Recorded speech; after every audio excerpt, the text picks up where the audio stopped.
Bonjour à tous.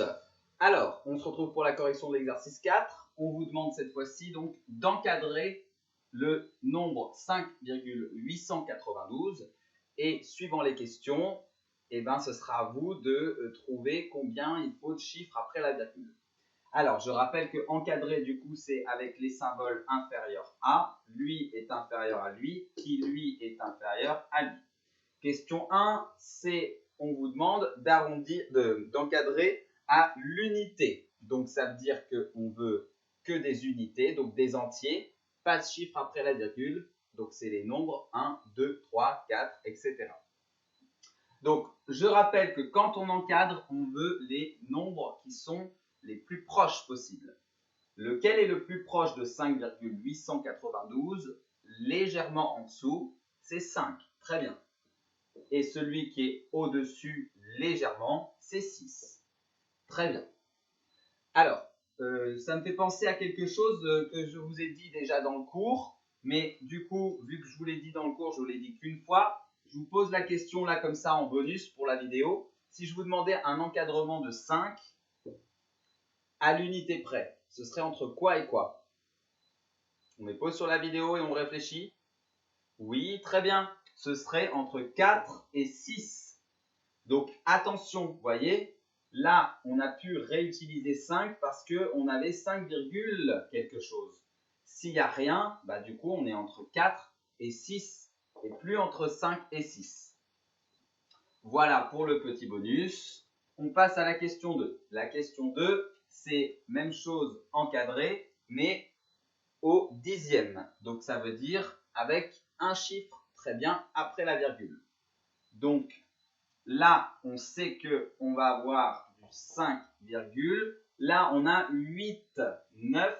Donc, étant donné, c'est toujours pareil, que là, on n'a pas juste 5,8, mais qu'on a, nous, des informations après, ça va nous aider. Donc, nous, on veut un chiffre ici, sachant qu'après, là, on avait un 9. Donc, le plus proche ici, c'est 8. Très bien. Et du coup, celui qui est légèrement au-dessus, c'est 9. Très bien. Pour la petite explication, pour ceux qui n'auraient pas compris la correction que je viens de donner, on rajoute des zéros inutiles.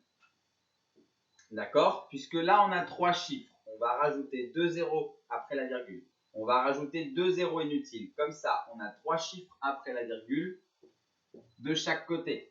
Et on voit bien que 892, il est entre 800 et 900. Si vous m'aviez dit 5,7, ça fait 5,700. Et on voit bien que 700, il est un petit peu loin quand même. Parce qu'on peut aller un peu plus loin. 800.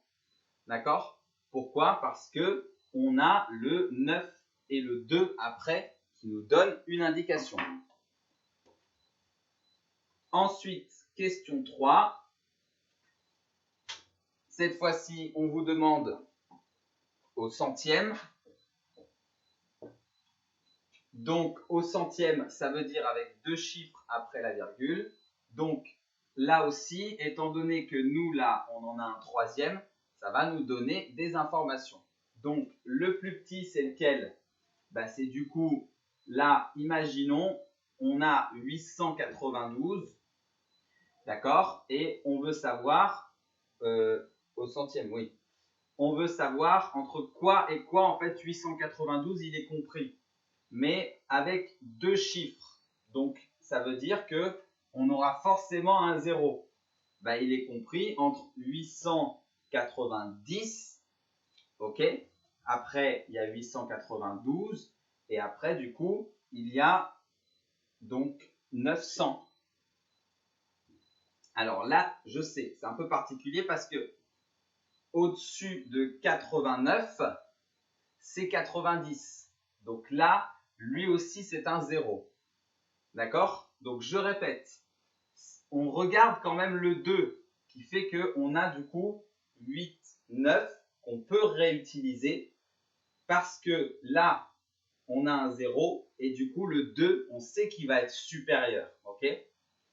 Après, celui qui est encore au-dessus, là, il faut regarder au-dessus de 89. c'est 90. Donc, si on écrit sans les zéros inutiles, ça veut dire qu'on a 5,89 et là 5,9, c'est-à-dire exactement le même nombre là qu'on avait pour un chiffre après la virgule. Et ça aussi, on l'a déjà vu dans le cours, c'est pas grave, vous pouvez avoir plusieurs fois la même possibilité. Voilà, je crois que j'ai tout dit. C'est terminé pour cet exercice. Bon courage!